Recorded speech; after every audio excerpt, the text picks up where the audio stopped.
Good morning, students.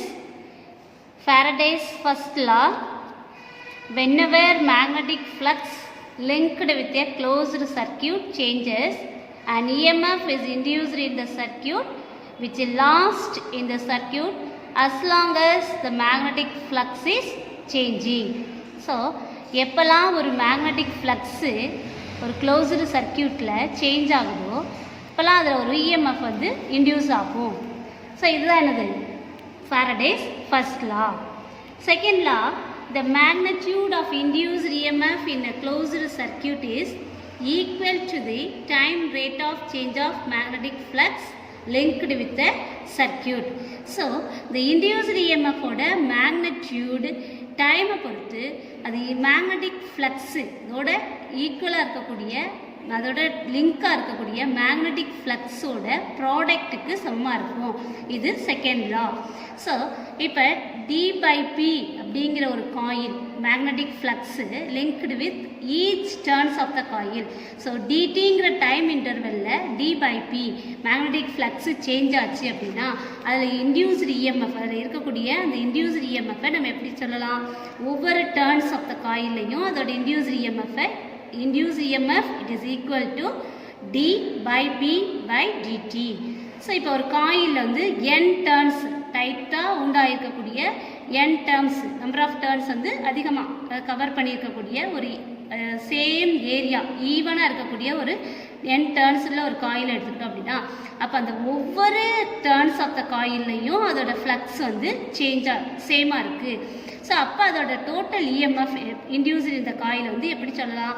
Induced EMF it is equal to n d/p/dt.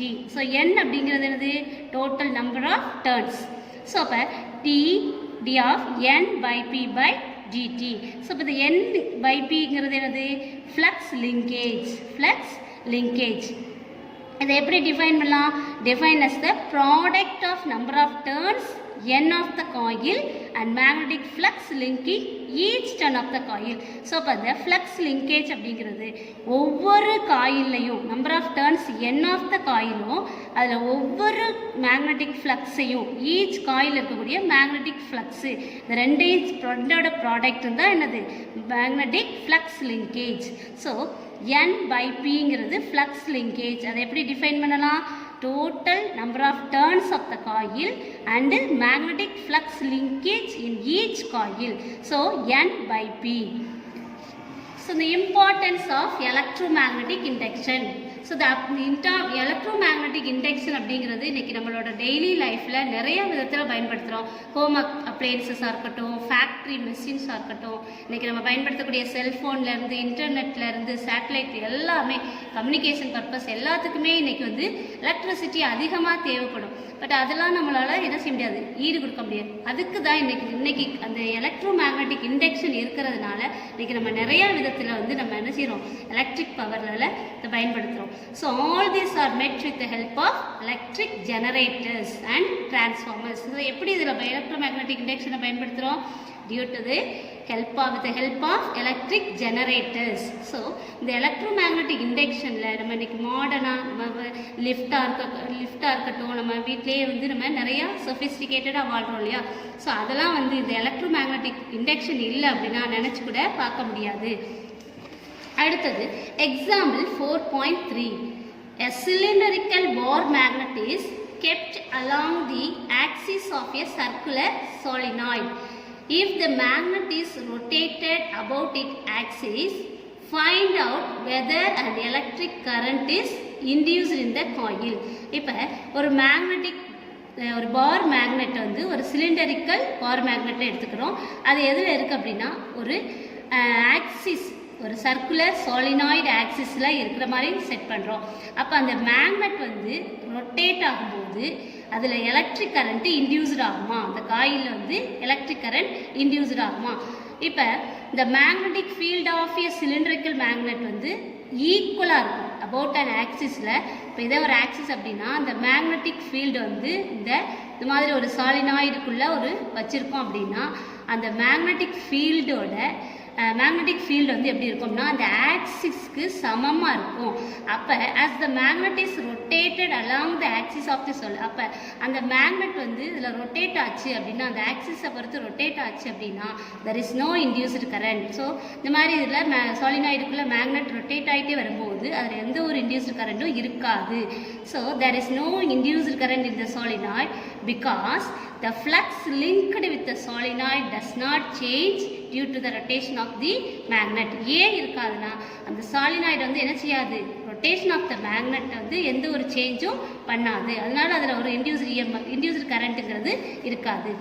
அடுத்தது example 4.4. A closed coil of 40 turns and of earth area 200 centimeters square is rotated in a magnetic field of flux density 2 Weber meter per 2. It rotates from a position where its plane make an angle of 30 degree with the field to a position perpendicular to the field in a time 0.2 second. Find the magnitude of the EMF induced in the coil due to its rotation. So ஒரு closed coilோட turns 40 turns கொடுத்துருக்காங்க. அதோடைய flux 2 Weber meter square கொடுத்தாச்சு. flux density area 200 கொடுத்துருக்காங்க. அதை நம்ம எப்படி மாற்றிருக்கோம், metre ஸ்கொயரில் மாற்றிருக்கோம். So 10⁻⁻⁴. இப்போ initial flux by, so இதில் ஐ வச்சுக்கிறோம், BA cos theta. ஸோ பியோட வேல்யூ தெரியும், ஏயோட வேல்யூ தெரியும். ஸோ காஸ் தீட்டாவோட வேல்யூ 60. எப்படி 60 அப்படின்னா தீட்டா ஈக்குவல் டு 90, அதோட தீட்டா வந்து 30 டிகிரின்னு கொடுத்துருக்காங்க. ஸோ நம்ம வந்து என்ன செய்கிறோம், 90 - 30, so it is equal to 60. So அப்போ இதை கால்குலேட் பண்ணும்போது 2 × 10⁻⁻2 வெப்பர். அடுத்தது final flux BA cos theta. இதில் தீட்டாவோட வேல்யூ 0 டிகிரி. ஸோ அப்போ 2 × 200 × 10⁻⁻4 YF equal to 4 × 10⁻⁻2 வெப்பர். இப்போ இதில் magnitude of the induced EMF, அதில் இருக்கக்கூடிய induced EMF induced EMF it is equal to ND/V/dt. So 40 × 4 × 10⁻⁻2 நம்ம கண்டுபிடிச்சிருக்கோம். Final minus initial. So final value minus initial value divided by TT 0.2 seconds. ஸோ இதை என்ன செய்கிறோம், கால்குலேட் பண்ணும்போது it is equal to 4 volt. அப்போ அந்த magnitude of the EMF induced in the coil it is equal to 4 volt. Example 4.5. A straight conducting wire is dropped horizontally from a certain height with its length along east-west direction. Will an EMF be induced in it? Justify your answer. ஒரு long straight conducting வயரை ஹரிசாண்டலாக draw பண்ணோம் அப்படின்னா ஒரு certain ஹைட்லேருந்து, அப்போ அந்த length of the wire வந்து எப்படி இருக்கும், ஈஸ்ட் வெஸ்ட் டைரக்ஷனில் இருக்குது. இப்போ ஒரு EMF இன்டியூஸ்டு ஆகுமா, உன்னோட ஐடியா என்னன்னு கேட்குறாங்க. Yes, and EMF will be induced in the wire. ஏன் இன்டியூஸ்டு ஆகும், அந்த EMF வந்து அந்த வயர் வழியாக இன்டியூஸ்டு ஆகும். எதனால் அப்படின்னா it moves perpendicular to the horizontal component of Earth's magnetic field. So அந்த வயர் வந்து எர்த்தோட மேக்னெட்டிக் ஃபீல்டுக்கு ஹரிசாண்டலாக பர்பண்டிகுலரில் மூவ் ஆகுறதுனால ஒரு EMF வந்து ப்ரொடியூஸ் பண்ணும். Because magnetic field and hence it cuts the magnetic lines of Earth's magnetic field. So ஹரிசாண்டலா அது பெர்பெண்டிகுலரா அந்த எர்த்தோட magnetic ஃபீல்டுக்கு ஹரிசாண்டலா அது வந்து மூவ் ஆகுறதுனால என்ன செய்யுது, மேக்னெட்டிக் ஃபீல்ட் லைன்ஸை எர்த்தோட மேக்னெட்டிக் ஃபீல்ட் லைன்ஸை கட் பண்ணுறதுனால அதில் இருந்து என்ன செய்யும், கண்டிப்பாக ஒரு இன்டியூஸ்டு EMF உருவாகும். Next Lenz law. A German physicist Heinrich Lenz performed a series of experiments on electromagnetic induction and deduced a law of determine the direction of the induced current. So ஜெர்மனை சேர்ந்த Heinrich lens அப்படிங்கிறவர் அவரோட ஆய்வில் சுயமாக அவரோட ஆராய்ச்சியில் electromagnetic induction அதை பற்றி ஒரு தெளிவாக ஒரு லா சொல்லியிருக்கார். அந்த லாவுக்கு பேர் தான் லென்ஸ் லா. ஸோ இந்த லென்ஸ் லா என்ன சொல்கிறாங்க அப்படின்னா, lens law state that the direction of the induced current is such that it always opposes the cause responsible for its protection. So இந்த லென்ஸ்லால டைரக்ஷன் ஆஃப் இன்டியூஸ்டு கரண்ட் என்ன பண்ணும் அப்படின்னா அது உருவாக காரணமாக இருந்த அந்த காஸ் ரெஸ்பான்சிபிளுக்கு எப்பயுமே ஆப்போஸாக இருக்கும். So the Lenz law state that direction of induced current. So அந்த இன்டியூஸ்டு கரண்ட் வந்து நம்ம என்ன செய்யணும், எப்பயுமே ஒரு க்ளோஸ்டு சர்க்கியூட்டில் ஒரு இன்டியூஸ்ட் இஎம்எஃப் வந்து ப்ரொடியூஸ் ஆகும்.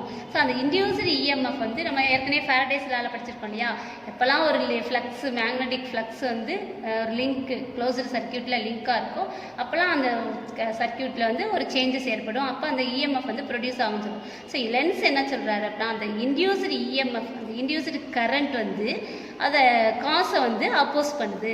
ஸோ இதுதான் வந்து லென்ஸ் லா. இந்த ஃபேரடே சொன்ன மாதிரி எது காசு எது வந்து எஃபெக்ட். இப்போ Faraday discovered that whenever magnetic flux with a coil changes and electric current is induced in the circuit. இதுதான் ஃபேரடேஸ் லா. ஸோ அப்போ இந்த ஃப்ளக்ஸ் சேஞ்சஸ்ங்கிறது தான் காசு. எப்போல்லாம் அந்த மேக்னெட்டிக் ஃப்ளக்ஸு சேஞ்ச் ஆகுதோ அப்போ அதில் ஒரு கரண்ட்டு ப்ரொடியூஸ் ஆகும்னு சொல்கிறோம் இல்லையா, அந்த சேஞ்சஸ் ஃப்ளக்ஸ் சேஞ்சஸ் தான் காசு. அந்த கரண்ட் இண்டக்ஷன் ஆகக்கூடிய கரண்ட்டு தான் என்னது எஃபெக்ட்டு. இப்போ லென்ஸில் என்ன சொல்கிறாரு, அந்த கரண்ட்டு உருவாகிறதுக்கு காரணமாக இருக்கக்கூடிய அந்த ஃப்ளக்ஸ் அந்த காசு தான் என்ன செய்யும், எப்பயுமே அந்த ஃப்ளக்ஸுக்கு வந்து கரண்ட் வந்து ஆப்போசிட்டாக இருக்கும் அப்படிங்கிறது தான் Lenz law. So therefore Lenz law says that cause the effect always oppose the cause. இப்போ லென்ஸ் லா மூலமாக நம்ம எதை நிரூபிக்க போகிறோம், எஃபெக்ட் வந்து காசை அப்போஸ் பண்ணும், எப்பயுமே எஃபெக்ட் வந்து அது உருவாக காரணமாக இருந்த காசை வந்து எதிர்க்கும். So therefore the induced current would flow in a direction so that it oppose the flux change. அப்போ அந்த இன்டியூஸ்டு கரண்ட் ஃப்ளோ ஆகக்கூடிய டைரக்ஷன் எப்படி இருக்கும், ஆப்போஸ் பண்ணும். எதை ஆப்போஸ் பண்ணும், அதோட ஃப்ளக்ஸ் சேஞ்சுக்கு ஆப்போசிட்டாக இருக்கும். ஸோ இதுக்கு இந்த இன்டியூஸ்டு இந்த flux change, so the induced EMF it is equal to dN pi b by dt. So இதில் இந்த negative sign signifies that the direction of induced EMF. So அந்த induced EMF வந்து magnetic ஃப்ளக்ஸை வந்து oppose பண்ணுது அப்படிங்கிறதுக்கு தான் இந்த மைனஸ் சிம்பிள் கொடுத்துருக்காங்க. ஸோ இந்த லென்ஸ் லாவை நம்ம அண்டர்ஸ்டாண்ட் பண்ணுறதுக்காக ரெண்டு இல்லஸ்ட்ரேஷன் நம்மளுக்கு கொடுத்துருக்காங்க. ஃபர்ஸ்ட் ஒன் ஒரு யூனிஃபார்ம் மேக்னெட்டிக் ஃபீல்டு, இந்த இன்ட் போட்டிருக்கு இல்லையா, இது எல்லாமே மேக்னெட்டிக் ஃபீல்டு. ஸோ இந்த மேக்னெட்டிக் ஃபீல்ட் லைன்ஸ் வந்து எப்படி இருக்கும் அப்படின்னா, இப்போ இது ஒரு பேப்பர் அப்படின்னா இந்த பேப்பருக்கு பெர்பெண்டிகுலராக இப்படி உள்ளபடி போகிற மாதிரி இன்வெர்ட்ஸாக இருக்கும். ஸோ இந்த பிளைன் ஆஃப் த பேப்பரை உள் நோக்கி இன்வெர்ட்ஸாக போகிற மாதிரி இருக்குது, இந்த மாதிரி போகுது. ஸோ இதில் ஒரு ஃபீல்ட் லைன்ஸை நம்மளுக்கு வந்து இந்த கிராஸில் கொடுத்துருக்காங்க. இந்த கிராஸ் லைன்ஸ் வந்து எதை ரெப்ரசன்ட் பண்ணுது அப்படின்னா உள்ளே இருக்கக்கூடிய அந்த மேக்னெட்டிக் ஃபீல்ட் லைன்ஸ். ஸோ இது ஒரு ரெக்டாங்குலர் மெட்டாலிக் ஃப்ரேம் ஏபிசிடிங்கிற ஒரு மெட்டாலிக் ஃப்ரேமை வந்து இந்த மேக்னெட்டிக் ஃபீல்டுக்குள்ளே வச்சுருக்கோம்.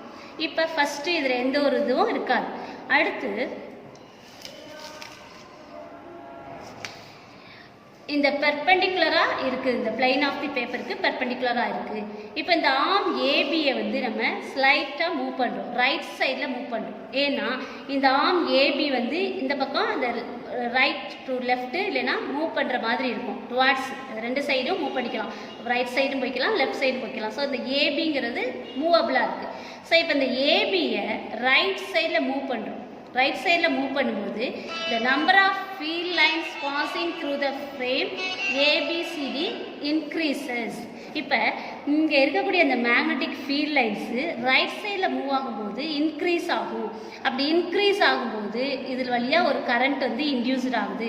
ஸோ அப்போ அந்த லென்ஸில் வந்து நம்மளுக்கு என்ன சஜஸ்ட் பண்ணுறாரு, the induced current opposes the magnetic flux increases. அப்போ இந்த ஃப்ளக்ஸ் இன்க்ரீஸ் ஆகும்போது இது என்ன செய்யுது அப்படின்னா ஒரு அனதர் மேக்னெட்டிக் ஃபீல்டை அவுட்வேர்ட்ஸில் வெளிப்புறமாக என்ன செய்யுது உருவாக்குது.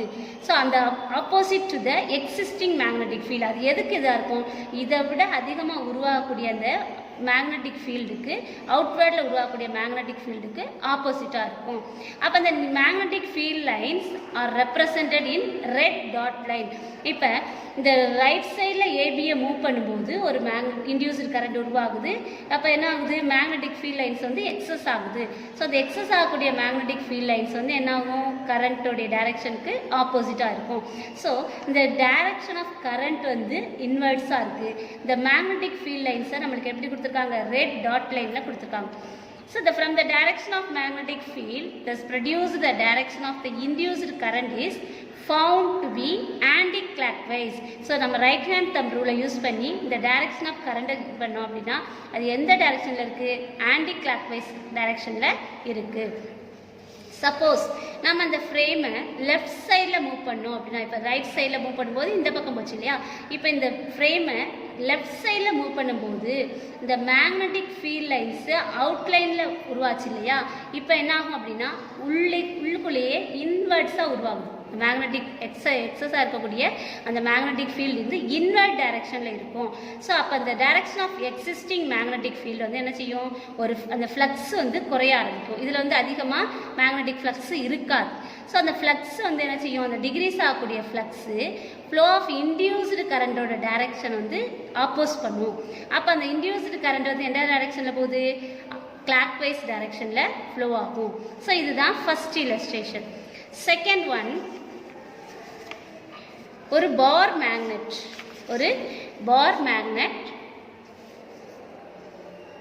ஒரு சாலினாய்டு, ஒரு காயில், அது ஒரு கேல்வனாமீட்டரில் கனெக்ட் பண்ணியிருக்கோம், ஒரு சாலினாய்டு பக்கத்தில் வைக்கும்போது எந்த ஒரு ரியாக்ஷன் இல்லை.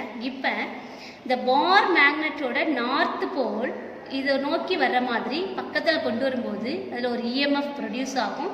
ஸோ அந்த இஎம்எஃப் வந்து என்ன செய்யுது, ஒரு கரண்ட்டை ப்ரொடியூஸ் பண்ணும். ஸோ அப்படி ப்ரொடியூஸ் ஆகக்கூடிய அந்த மேக்னெட்டிக் ஃப்ளக்ஸோடைய மோஷன் இன்க்ரீஸ் ஆகும்போது அது வந்து ஒரு இன்டியூஸ்டு கரண்ட்டை ப்ரொடியூஸ் பண்ணும். ஸோ இந்த ஃப்ளோ ஆஃப் இன்டியூஸ்டு கரண்ட்டை வந்து என்ன செய்யும், இந்த மேக்னெட்டிக் ஃபீல்ட் லைன்ஸில் பக்கத்தில் வரும்போது இது என்ன செய்யும், இந்த இன்டியூஸ்டு கரண்ட் வந்து இந்த காயிலை வந்து ஒரு மேக்னெட்டாக மாற்றிடும். That is, the coil becomes a magnetic dipole. Dipole means இதோட ரெண்டு மேக்னெட்டிக் போல்ஸும் எய்தர் எண்ட் ஆஃப் த காயிலுமே என்னவா மாறிடும், மேக்னெட்டிக் போல்ஸ் மாதிரி மாறிடும். எப்படி மேக்னெட்டில் நார்த் சவுத் டைரக்ஷன் போல்ஸ் இருக்கோ அதே மாதிரி இந்த காயிலில் வந்து அந்த இன்டியூஸ் ஆகக்கூடிய current due to magnetic flux, the coil induced the current வந்து என்ன செய்யுது, the coil becomes a magnet. So மேக்னெட்டாக மாறிடும். அப்போ இந்த மேக்னெட்டை நம்ம பக்கத்தில் கொண்டு வரும்போது இந்த காயில் ஆல்சோ ஒன் மேக்னெட்னோ. ஸோ இப்போ north pole and north pole என்ன செய்யுது, சேம் போல் ரிப்பல்ஷன். அப்போ இது ரெண்டுக்கு இடையில ஒரு ரிப்பல்ஷன் ஏற்படும். இந்த மேக்னெட்டும் காயிலும் ஒன்னோட ஒன்று விலக்கிக்கொள்ளும். ஸோ அது என்ன செய்யும், in this case the cause producing the induced current in the moment of the magnet. So according to the Lenz law, the induced current should flow in such a way that it opposite the movement of the north pole towards the coil. அப்போ என்ன செய்யும், இதை நோக்கி வரக்கூடிய அந்த north போலை வந்து அது ஆப்போஸ் பண்ணும். அப்போ if it is possible to, if the end nearer the magnet becomes north pole. அப்போ இது பக்கத்தில் நார்த் போலை கொண்டு வர முடியுமா, இதுவும் நார்த் போலாக மாறிடுச்சு. ஸோ அதுக்கு பக்கத்தில் என்ன பண்ண முடியாது. ஏன் அப்படின்னா it repels the north pole of the bar magnet and opposes the moment of the magnet. அப்போ என்ன செய்யுது, இது ரிப்பல் பண்ணும்போது அதில் மூமெண்ட் இருக்காது, மேக்னெட்லேருந்து ஒரு மூமெண்ட்ஸ் இருக்காது. சப்போஸ் ஒன்ஸ் போல் எண்ட்ஸ், அந்த நமக்கு எந்த எண்டு நம்மளுக்கு அந்த போல்ஸோட எண்டு நம்மளுக்கு தெரிஞ்சிருச்சு அப்படின்னா அந்த இன்டியூஸ்டு கரண்ட்டோட டைரக்ஷனும் நம்மளுக்கு ஃபைண்ட் அவுட் பண்ண முடியும் by using right hand thumb rule.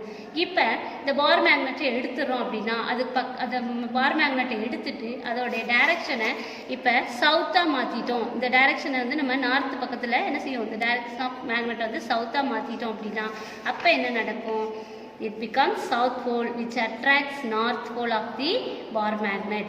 Suppose இந்த bar magnet கொஞ்சம் வெளியில எடுத்துட்டோம் அப்படின்னா அது என்னவா மாறிடும், south pole of the bar magnet இருக்கும்.